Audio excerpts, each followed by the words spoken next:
18 май ул геноцид курбаннарын эске алуу күнү.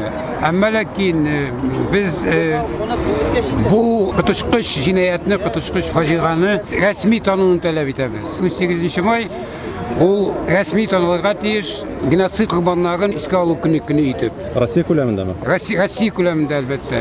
Ни өчен ул эске рәсми танылмаган бүгенгә кадәр? Чөнки Сталин хакимияте алып барылган кытышкыч җинаятлар әле бүгенге көнгә кадәр рәсми танылмаган һәм рәсми бәя бирелмәгән.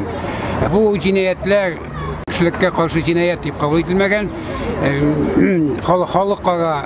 Халыкара күләмдә, бу бит халыкара күләмдә танылырга тиеш кешелеккә каршы җинаят итеп. Фәтәхән, менә бүгенге көндә Кырымдагы вазгыятьне күз алдында тотканда, Россиядә менә бу геноцид көне танылырмы сезнеңчә?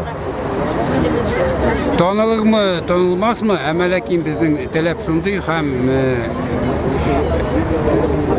Россия хакимияте алмашыны, Россиядә вазгыяте алмашыны.